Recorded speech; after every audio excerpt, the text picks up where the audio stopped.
Hello, hello, and welcome back to Single Women Retiring Abroad. Oh my gosh, I can't believe it. This is video number 14.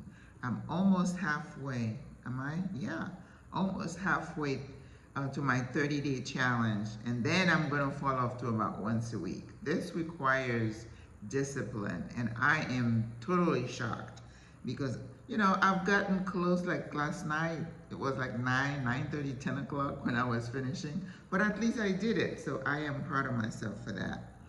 So we're still talking about Panama now. Remember, we did in the beginning talk about more generally, globally, about thinking about moving abroad, all the thoughts and challenges that went into making that decision. And then now we're saying, yes, now you've decided, you did some preliminary work and research, or you visited Panama and fell in love like yours truly did, and you say, okay, now let me get to the nitty gritty, let me really get to know my new home. And I think you should spend some time to learn about Panama. Things should not come up and then you get hit upside the head that, oh my God, I never knew that. You never knew that because you either didn't do the research, or you're not observant enough from the time that you visited, or your short visits, or you didn't do the research, right? So my job is to help you get as much information as possible. Do I know everything about Panama? Absolutely not. It's going to be years and I'm still going to be learning, right? So today's topic is about the economic landscape and the political landscape.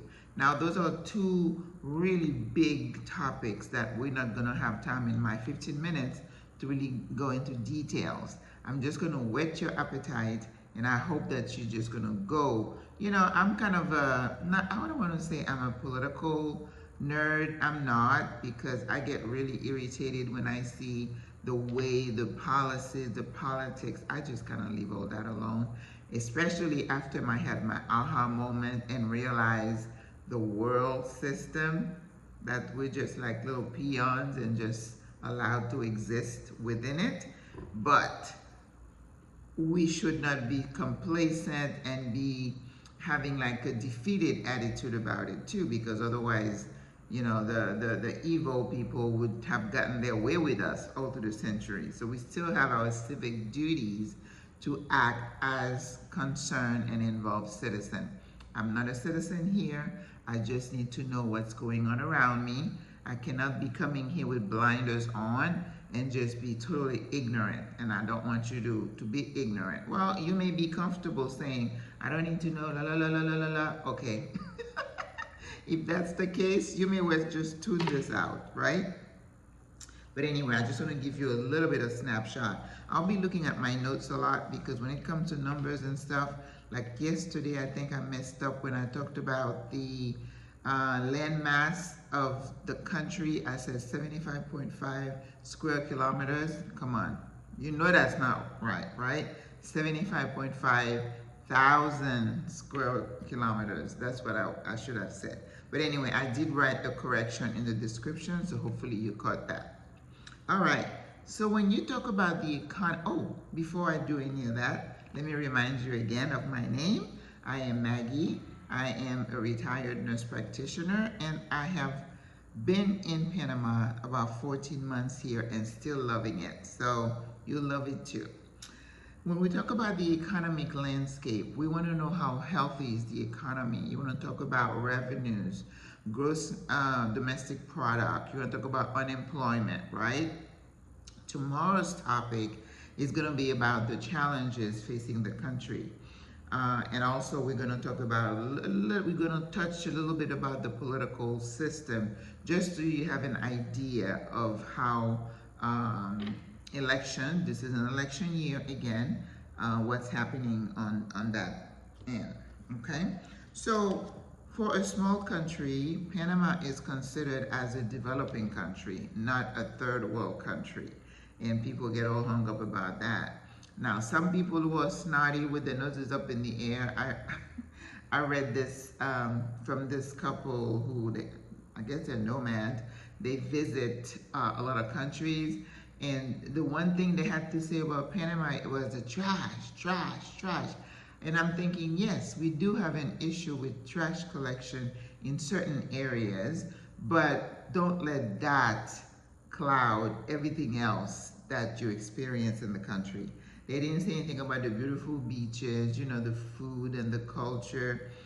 And again, that tells me a little bit about someone when they always focus on the negative, okay? So we do have challenges, but for a small country, when I look at what the World Bank and other people are thinking about Panama, they think Panama is doing pretty well, especially since COVID. You know, revenues went down, poverty rates went up a little bit, but it's also recognized that Panama has bounced back a lot better than some other countries, maybe its own size, you know, with the same size.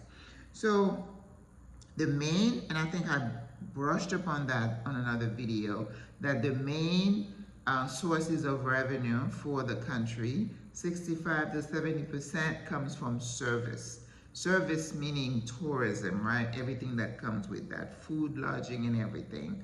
Financial services, I mentioned to you that a lot of people and companies with money park their monies here. So you're gonna need a lot of accountants, customer service, and all of that. That's still under service.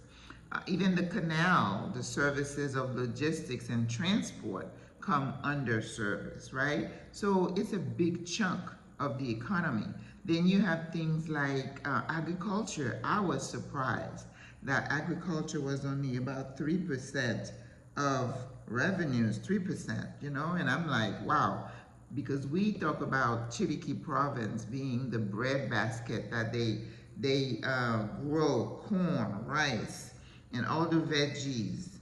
But also we have the mining sector, you know, for a while there, like in the 90s and up, they invested in mining for gold and copper. But you know, Panama, for a small country, it's amazing. They are so concerned with preserving the environment. And hopefully you weren't under a rock and you heard about all the protests that were going on last year, and they ended up, I think they closed that mine because they're like, the long-term benefits, the damage is worse than the benefits from that contract. Excuse me. So they're very involved in protecting the environment. So the revenues from the mining, you know, were included in some of the GDP numbers. And logistics also would be service, you know, transporting goods from one place to another. That's what the canal does, right? Letting the ships go through. So 60, 70+% in service. And I'm not sure if that's such a good balance, because it's almost like you're putting all your eggs in one basket. I feel, and I'm not an economist, I'm not an expert, this is just common sense, that it would be nicer if there was like a more even distribution in terms of sources of income, right? Because when they had the protests, I'm sure the tourism sector suffered. Now that we have water level issues in the canal, that supposedly should have affected revenue. But in 2023, revenues went up because Panama started charging more for the ships to go through. You know, somebody's watching the money. So this is a good thing. Other things like metals, you know, copper, gold, are things that also Panama, I guess, I don't want to say creates, but they have. It's part of their national resources. When you also, let me see the numbers, the GDP, which is a gross domestic product, which is the cost of all goods and services that people utilize here within the country, was $63.6 billion in 2021, and it went up to $76.5 billion. So they are in a growth pattern, so which means we shouldn't have to worry about Panama just going in a recession and everything going down. Now, people like myself and the expats, you know, the tourists who come, that is a cash cow. I mean, those are people, I'm thinking like Disney, you know, people who just say, okay, I'm going to go on vacation. And especially people from Europe who say, I have 5 weeks vacation and I'm going. So that's money that they're spending without doing anything else here. So when we talk about opportunities and challenges, even um, the candidates, you know, doing their debates, they talk about all the opportunities that they have with tourism. So I expect that some brainy people are gonna come up with some really creative programs to try to cash into that. Unemployment in Panama was in the, let's see, it was 48% in 1991. That's pretty bad. And then it went down to about 12% in 2019. And then with COVID, it's up to about 13%. Oh, I'm sorry, that's the poverty level. Poverty level, not the unemployment. 48%, you know, that's why I have to look at my notes. 48% in 1991, 12% in 2019, and 13.47% in 2021. That's because, you know, they're adjusting for the COVID. COVID, it wasn't only a medical slam, you know, like hitting people over the head, but it also had economic repercussions. And the unemployment rate in 2022 was 9.9%. And I know in the US it went down to like 3%, and in a country like Panama, 9.9%, it's okay. It's not that bad. It could be worse, right? And of course, the challenges we'll talk about tomorrow are going to be things that the challenges affect which population do you think? I'll let you think about that because it's the same thing under the sun. It's no different. So I see my time is going. So let's talk about the political landscape. This is a election year for Panama. Cinco de Mayo, which is a very common term because we have a area in the city called Cinco de Mayo, and we have a metro station called Cinco de Mayo. The 5th of May, that's where people go to the poll. Panama has about 5 major political parties, and I'm not going to try to say them because I found them in English and I was trying to say them in Spanish. And among those 5 parties, I guess in addition, I should say, they also have some independent parties. So they've had 2 debates so far, political debate for the presidential election. They had 2 former presidents. So the president is elected for a 5-year term, and they can run again. They don't do 2 consecutive terms, so that means that there's no re-election in Panama. But they can serve again, which is really great because I don't think in America they can run again. I don't think so. But it is considered a multi-party constitutional democracy. So it is a democratic country, but it is governed by rules, which makes sense, right? So elections are held every 5 years. And so this year they had like 8 candidates with 2 former presidents, right? One of them was convicted of crime, and the Supreme Court has decided that he cannot run for, you know, in the elections. So I was looking during the debate, the last one they only had 7 people there. And believe it or not, I thought we had 1 woman on the ballot. Now I saw 2 women, which is extraordinary because we don't even have that where we come from. So it's from international observers, they're saying that it seems like the election system is fair. So they're not talking about major fraud and people stealing, you know, ballots and having dead people. I haven't read that. If that's the case, I haven't seen it. So we are going to have a new president this year. And of course, with every change in administration, things change. But the challenges, we'll talk about them tomorrow, and those candidates talk about them every day.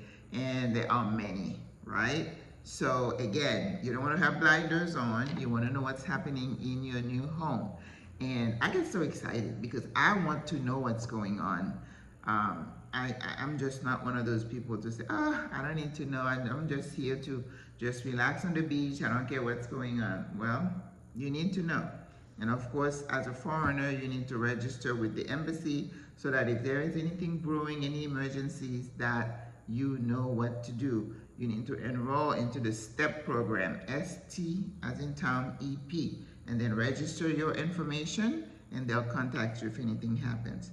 But so far, Panama has been a blessing, Panama has no military force, only Policía Nacional, who are here to help, serve, and protect, which is their tagline. All right, guys, so 16 minutes. Happy to have talked to you today. I hope you enjoyed this talk and you're as excited as I am about learning about Panama and your new home. I will see you tomorrow when we talk about the challenges and opportunities for this beautiful country. Au revoir, à la prochaine. Bye bye.